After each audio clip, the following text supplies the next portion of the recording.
Hello అందరికి, పిల్లలకి omelette చేద్దామని ఒక ఎగ్ అయితే బ్రేక్ చేశాను. సో ఇక్కడ మీరు బౌల్లో చూస్తున్నారా, ఇలాగే వచ్చిందనమాట. కనీసం నేను దీన్ని బీట్ కూడా చేయలేదు. సరే వీడియో మిస్ అయిపోయాను, ఇంకో ఎగ్ బ్రేక్ చేసి చూద్దాము అని ఇంకో ఎగ్ అయితే బ్రేక్ చేశాను. సో ఇది రియల్ ఎగ్ అనమాట. సో మీకు డిఫరెన్స్ నేను చూపిస్తాను. ఏ ఎగ్ అయినా మనం ఇలా బీట్ చేసినప్పుడు నురుగు అనేది వస్తుంది. సో ఎగ్కి చూసారు ఇక్కడ మీకు నురుగు కనిపిస్తుంది కదా, ఇలా నురుగు అనేది వస్తుంది. అండ్ స్పూన్ కూడా మనకు ఎగ్ అనేది అలా అంటుకుంటుంది, స్టిక్కీగా ఉంటుంది. మనం ఇలా అన్నప్పుడు కూడా చూస్తున్నారా, జిగరుగా పడుతుంది. అదే ఫేక్ ఎగ్ లో ఇవన్నీ ఉండవన్నమాట.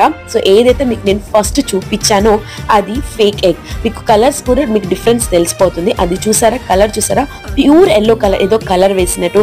అండ్ మెయిన్ థింగ్ ఏంటంటే దీన్ని నేను కనీసం బీట్ కూడా చేయలేదు. ఎగ్ బ్రేక్ చేసిన వెంటనే ఇలాగే ఉంది. అండ్ స్పూన్ కూడా ఏం అంటుకోవట్లేదు అనమాట. కాబట్టి పిల్లలకి ఎగ్స్ ఇచ్చే ముందు చూసుకొని ఇవ్వండి. మీరు ఎప్పుడైనా దీన్ని ఎక్స్పీరియన్స్ చేశారనేది కామెంట్ చేసింది. మరిన్ని ఇలాంటి వీడియోస్ కోసం మన ఛానల్ని లైక్ చేసి సబ్స్క్రైబ్ చేసేసుకోండి.